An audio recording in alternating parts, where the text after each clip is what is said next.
Zonja dhe zotërin, përshëndetje dhe mirë se erdhët në këtë hapësirë informative. Do t'jeni me mua Sebastian Zonjan, të ftuar në studio për të folur për bletarin, kam profesorin Kastriot Korro, pedagog pranë Universitetit Bujqësor të Tiranës. Profesor, përshëndetje dhe faleminderit që jeni në studio. Faleminderit juve për ftesën. Do të flasim për këtë insekt të bekuar për njerëzimin, por s'pari do doja ta nisja me një kuriozitet.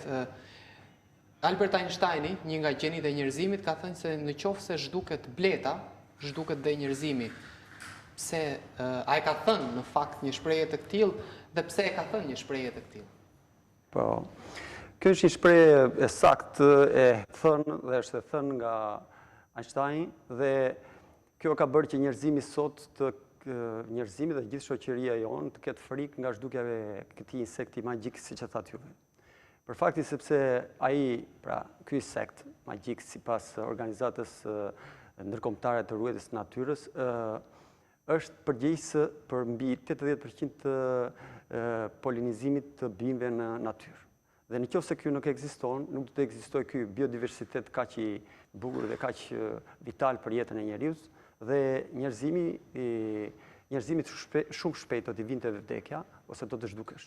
Për faktin sepse do të humbiste ushqimi bazë e jetës vetë. E qartë. Dhe kjo është arsyeja pse komuniteti i shkencëtarëve në gjithë botën, por edhe vetë akademitë e shkencave në gjithë rrugën toksor po gjejnë në mënyra të ndryshme për të sinkronizuar me qëllim rritjen e mbijetesës së asaj që quhet survive në gjuhën angleze dhe eliminimin e faktorëve të cilët çojnë në reduktimin e këtij insekti të bishëm. E qartë. Doja të ndaleshim tek situata në vendin tonë. Si ka ndekuar pandemia, profesor, tek bletaria? Po, është një pyetje që është shtruar sot në shumë drejtime. Në fakt, pandemia ka ndikuar pozitivisht përsa i përket këtij zhvillimit të këtij sektori ose këtij insekti, popullatave. Kur flasim për bletën, duhet të flasim për popullata, se ajo jeton në popullata. Dhe pandemia ka ndikuar pozitivisht. Midis shumë pak gjërave që kanë ndikuar pozitivisht është edhe bletaria ose apikultura që quhet në gjuhën shkencore. Si ka ndikuar? Ka ndikuar në faktin sepse pandemia ka frenuar aktivitetin njerëzor si rrjedhoi e masave që shtetet morën për lëvizjen e njerëzve, izolimin e lëvizjes së njerëzve, lëvizjen e makinave, industrisë, u bllokua industria dhe emetimi gazra, emetimi betjeve u reduktuar në maksimum. Pra nuk kishte avione, nuk kishte makina për qytete, në gjithë rrugëllin toksor pati një stopim, një frenim. Dhe kjo çoi vetvetiu që natyra të lulëzojë e lishme në rregullat e saj të përcaktuara në shekuj. Pra kjo do të thotë pak a shumë që çdo gjë e keqe pas ka dhe një të mirë në këtë lloj rasti. Por ju e thatë popullat, folët për popullat bletësh. Kjo popullat, a mund të themi që qenë rezistente ndaj COVID-19-s? Ka studime që flasin për një gjë të tillë? Po, e shikoj që pas ke studiuar në bletari, po se të ka ngacmuar bletaria duke qenë se është një art shumë i bukur, dhe që kanë nxitur edhe shumë njerëz që të dashurojnë pas këtij profesioni.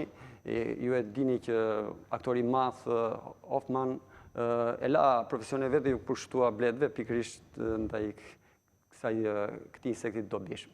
Tani, po, është e vërtet, ka disa studime të çuditshme që vërtetojnë që bletarët, komuniteti i bletarëve, ka qenë më i qëndrueshëm ndaj COVID-19. Është bërë një studim i cili ende ka nevojë për tu vlerësuar akoma më tepër në zonën e Kinës, në Wuhan, aty ku shpërtheu pikërisht edhe COVID-19. Dhe në intervistat që është bërë bletarëve në telefon, gjithë bletarët kanë deklaruar që nuk ka patur domethënë të sëmurë dhe të vdekur, ose e kanë kaluar pa shenja. Pastaj, shoqata e apiterapiste, ose sepse është një shkencë e veçantë brenda apikulturës, apiterapia që merret vetëm me përdorimin e elmit të bletëve në produkteve që prodhojnë bleta që përdoren për mjekim në njerëz. Kjo quhet apiterapi. Dhe kjo është një shkencë e zhvilluar, jo vetëm Kim, por edhe në gjithë vendet e tjera, edhe te ne ka filluar, por është në fillesat e para. Dhe çfarë është parë? Është parë që janë intervistuar gjithë klientët e këtyre apiterapistëve. Dhe është vënë që te disa të cilët ishin ekspozuar në njerëz me Covid, tek ata nuk është shfaqur sëmundja. Po ashtu në 2 deri në 3 raste, duhet të jem i saktë, kanë qenë të smur, kanë punuar me njerëz të smur me Covid dhe nuk kanë patur probleme me Covid-19. Profesor, Kjo lidhet ka një shpjegim shkencor. Ka shpjegim shkencor, sepse zakonisht mjekimi me apiterapi, kryesisht me elemente blete, bën nxit prodhimin e qelizave të cilat janë përgjegjëse për mbrojtjen edhe ndaj virusëve dhe kryesisht virusit të Covid-19. E qartë. Sa dokumentarëve që kam mundur të shoh, për shembull, në New York edhe në maj gradaçelave ishin duke rritur koshere bletesh, pra donin ta shtonin sa më shumë që t'ishte e mundur këtë popullat. Por do doja ndaleshim vendin ton. Si paraqitet situata e popullatës së bletëve dhe e bletarëve këtu tek ne? Është një pyetje shumë interesante. Shqipëria mund të quhet një popull bletëritës, për faktin sepse ka një histori shumë të qartë dhe të plotësuar me fakte që prej shekuj shqiptarët janë marrë me rritjen e bletës dhe e kanë kultivuar, se kanë bashtruar atë në mënyrë persistente, duke qenë një ndër popujt në Ballkan që prodhonte produkte të nivelit të konkurrueshëm në botë. Kjo aftësi ose kjo mjeshtërsi e këtij populli kryesisht filloi të reduktohet në sistemi komunist, për faktin se sistemi komunist i tregoi shumë rëndësi. Pas viteve 90, njerëzit duke parë rëndësinë që ka kjo, bletaria në Shqipëri është arritur dhe ka parakaluar edhe disa sektorë të tjerë në bujqësinë shqiptare dhe sot në blegtorinë shqiptare dhe sot renditet e treta. Në blegtori renditet e treta. Pra ka qenë e parë, po thuaj se nuk vlerësohesh fare ose ishte diçka një statistik e thjeshtë, ndërsa tani ka dalë e treta. Do të them vetëm që sipas statistikave të Ministrisë së Bujqësisë, të cilat padyshim që janë të sakta, por që nuk përfshin, nuk janë, që unë mendoj se janë më tepër se kaq, në Shqipëri janë rreth mbi 380.000 koshere bletës ose 400.000 dhe në këta bletëritës 18.000, mbi 18.000. Shto këtu dhe efektin që disa bletëritës të cilët nuk deklarohen si bletëritës të mëdhenj, ose janë thjesht bletëritës amator, por që i kanë për qef, numri mund të jetë më i madh. Dhe përbëjnë komunitetin më të madh, kryesisht në jo thjesht në blegtori, por një komunitet shumë serioz që duhet të vlerësuar. Po, pikrisht te ky lloj vlerësimi, ju folët është sektori i tretë më i rëndësishëm brenda blegtorisë, që zë një zë shumë të rëndësishëm. Me aq sa jeni marrë dhe me aq sa keni studiuar, a ndihmohen këto bletarë, si mund të ndihmohen dhe është e rregulluar me ligj kjo lloj gjëje? Këtu nuk e zë ngushtë për faktin sepse s'është faja ime, por është faja e të gjitha qeverive që kanë qenë në Shqipëri që nuk e kanë dërguar një rëndësi të madhe këtij sektori, si sektori i rëndësishëm për të jo vetëm për të vetë punësuar fermerët ose bletëritësit ose komunitetet në zonat rurale, me qëllim që të rinjtë mos të emigrojnë, por të merren me bletari. Me qëllim që studentët tanë të cilët ne i prodhojmë afërsisht në standardet e Bashkimit Evropian, të mos ikin në Gjermani, të mos ikin vendet e tjera, por të merren me këtë sektor të rëndësishëm i cili mund të gjenerojë fonde shumë të mëdha, por edhe vetë punësohen ata. Profesor, po të ndërpres për një gjë. Çfarë përfitimesh ka po të merresh me bletëritje? Përfitimi i parë është përfitimi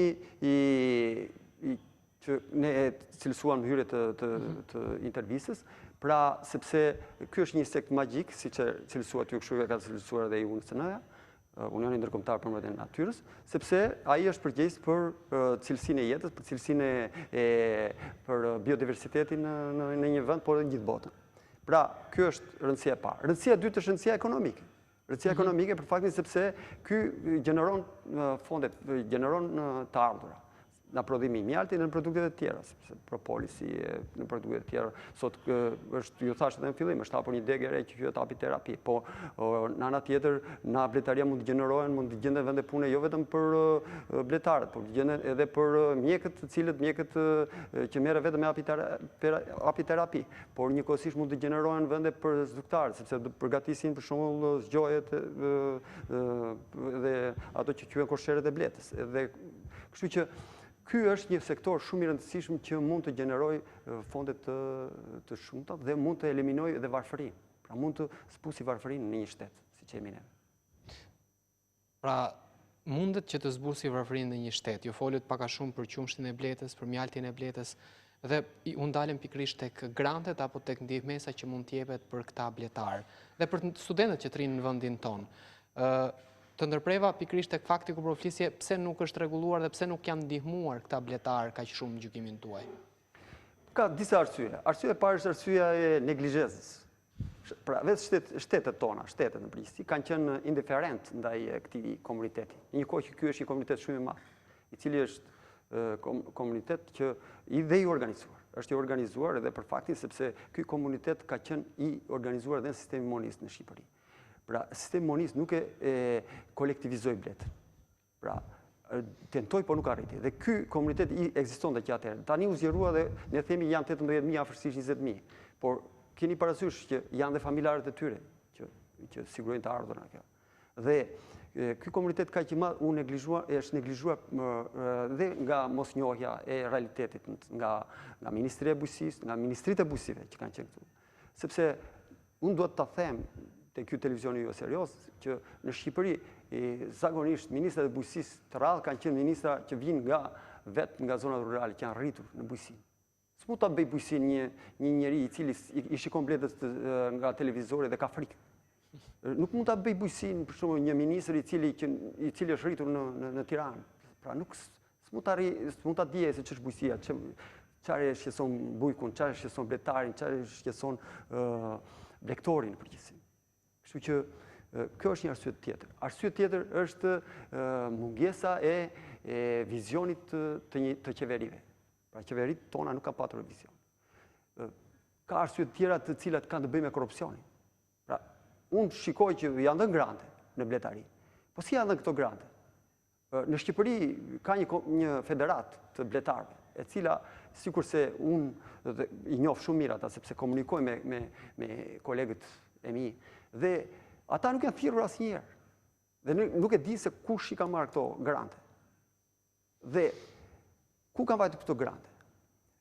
Një arsye tjetër që duat se ka shumë arsye, po një arsye tjetër që ka të bëjë është edhe fakti që nuk monitorohet dhënia e grantit. Dakor, jap grante. Po granti duhet të monitorohet se si u shpërnda, si u realizua dhe çfarë impakti pati.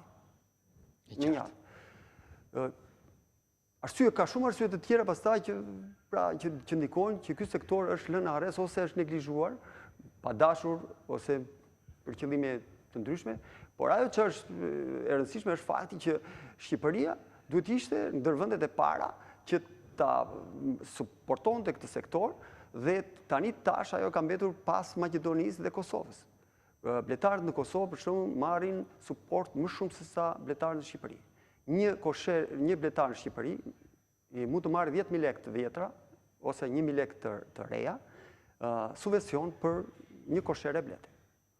Një kohë që në Sa shërbejnë për shembull që të blesh ilaçe për gjëra të ndryshme që të duhen për një muaj apo për një vit? Edhe kjo është një pyetje shumë e vëndë që më bëni sepse të gjitha qeverit, por kryesisht sektori i Ministria e Bujqësisë nuk di, zakonisht dhe grandet kur jep, nuk i jep grandet atje ku bletari ka nevojë. Për shembull, një nga nevojat është kjo që thatë juve, pra tek luftimi i sëmundjeve. Një nga dëmtimet më të mëdha në bletari është sëmundjet. Dhe vërtet është insekti më magjik, por është edhe shumë i brisht. Shumë i brisht. Dhe duhet pikërisht mjekimi i disa sëmundjeve të cilat janë shumë të rëndësishme dhe reduktojnë popullatën është i kushtueshëm. Dhe pikërisht edhe në këto duhet që të ndryjë shteti. A nuk subvencionohet për farmaci bujqësore ilaçet kaq të rëndësishme? Nuk subvencionohet. Nuk subvencionohen. Nuk subvencionohet dhe nuk janë kontrolluar hyrja disa medikamente të cilat organizata botërore e shëndetit të kafshëve i ka ndaluar, ose OIE. Janë disa medikamente të cilat nuk përdoren më në bletari, në apikulturë. Për faktin sepse lënë mbetin mjaltë dhe janë të dëmshme për shëndetin human dhe edhe dëmtojnë edhe qëndrueshmërinë e bletës. E qartë, e kuptoj. Profesor, jeni ekspert edhe për kafshët e egra dhe doja të ndaleshim në një pikë të rëndësishme. Siç edhe ju e dini nga Wuhani, ka një tezë e cila flet, ajo që qarkullon shkencërisht sot, që Covidi është një bashkim midis virusit të lakuriqit natës dhe derit, në mos gabohem, dhe pastaj përfundoi tek njeriu. Si paraqitet siguria ushqimore sa i përket shqiptarëve, si e shihni ju, dhe së dyti, sa e ruajtur është jeta e egër në vendin tonë? Organizata botërore e shëndetit të kafshëve zakonisht sëmundjet e kafshëve të egra dhe i klasifikohen me bletë. Dhe bleta quhet futet në sëmundjet e kafshëve të egra. Kështu që pyetja është shumë korekte dhe jemi brenda sektorit. Tani është e vërtet ajo që thatë juve që teoria më e bindshme deri tani mbi origjinën e ardhjes së COVID-19 është pikërisht nga tregjet e Wuhanës, dhe pikërisht nga pangolini dhe transmetimi nga lakuriqit e natë, pangolini dhe te njerëzit. Por ende ka dhe disa pyetje, por kjo është sot versioni i vet. Duke eliminuar teoritë konspirative. Po mbajmë atë që është shkencore deri më tani. Për tani është shkencore. Po të shikosh tregjet e Wuhanit, janë shumë të ngjashme me tregjet në Shqipëri. Pjesën më të madhe të tregjet në Shqipëri. Atëherë, thirrja që ajo që ndodhi në Wuhan është një thirrje emergjenca alerte edhe për Shqipërinë. Me qëllim që këto tregje të përmirësohen në mënyrë urgjente, me qëllim që të përshtaten me kushtet minimale që ka Bashkimi Evropian. Me qëllim që të eliminohen tregjet e përbashkëta, të shitjes së mishit, të shitjes së produkteve të kafshëve të egra, kryesisht produkteve të detit. Ne i shikojmë në tregje që shiten bashkë. Kjo është shumë e rrezikshme, sepse bota e egër është një rezervuar i madh ku virusi, i bakteri, i patogjenët e tjerë, po të themi në përgjithësi, jetojnë dhe ekzistojnë. Pyetjes, sepse dalin pyetjet të shumta kur mblidhen në komunitetet e shkencëtarëve në konferenca shkencore, thonë dakord në sistemet industrializuara për shembull të rritjes së kafshëve në gjithë botën, në Europë, në gjitha vendet e zhvilluara. Bëhet sistemi vaksinimit për sëmundjet të caktuar zoonotike, ato sëmundjet të cilat transmetohen nga kafshët te njerëzit dhe anasjelltas. Atëherë, si ka mundësi që vaksinimi bëhet dhe përsëri kemi sëmundje, shpërthejnë sëmundje? Shpërthejnë pikërisht sepse këta patogjen që themi ne ekzistojnë pikërisht tek fauna e egër, tek kafshët e egra. Pyetja që ju shtrati është një pyetje shumë emergjente në Shqipëri dhe shumë e rëndësishme dhe pak veta e kanë treguar rëndësi. Sepse po të shikosh shumë probleme që kanë ndodhur këtu me sëmundje zoonotike, janë me origjinë nga kafshët e egra. Dhe neve nuk kemi rregullat, nuk kemi ligje të sakta që ndalojmë njëherë tregtimin, edhe strukturat që kemi. Ne mund të kemi shkruar ligje, mund të kemi kopjuar ligje nga bota, por nuk kemi struktura për t'i ruajtur ato.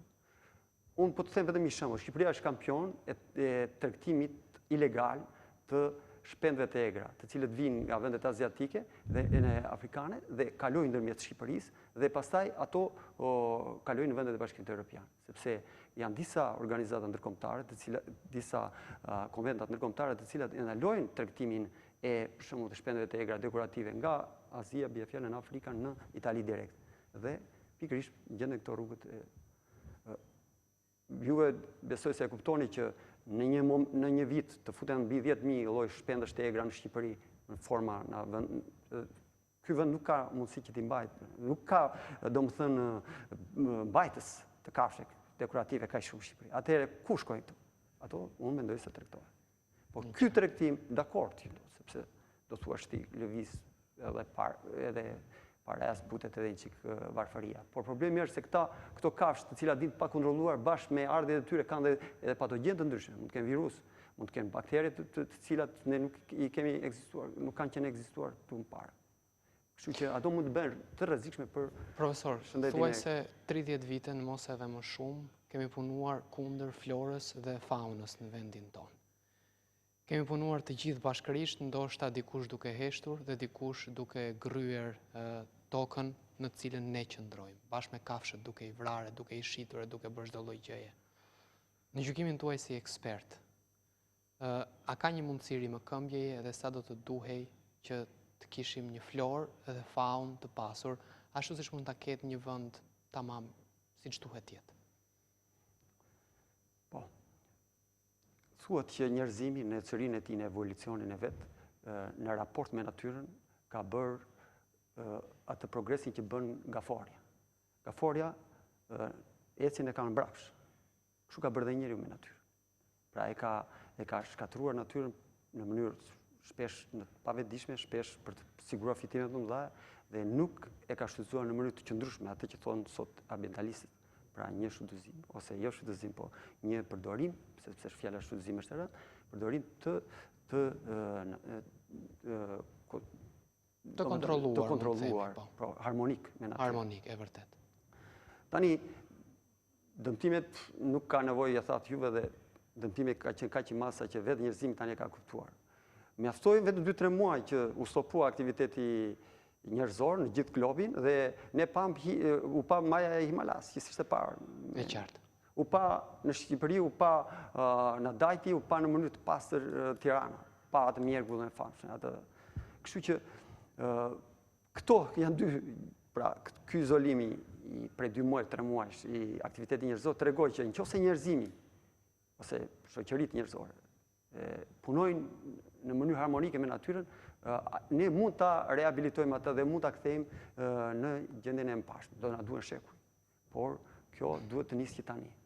Në mënyrë që bie fjala të mos ndotim lumen, mos ndotim natyrën, të mos prishim rrjedhën natyrore të lumeve, mos ndërtojmë të ecë edhe çfarë them unë në mënyrë të pastudiuar, se duhet ndërtuar, dhe duhet ndërtuar. Atje ku është po në mënyrë harmonike, pra, atje ku është e nevojshme mund ndërtohesh, pa e prishur natyrën, pa dëmtuar. Por ne duhet të veprojmë në mënyrë shumë serioze dhe shumë të mirë menduar. Me qartë. Pra, mundësia për të rehabilituar është e madhe.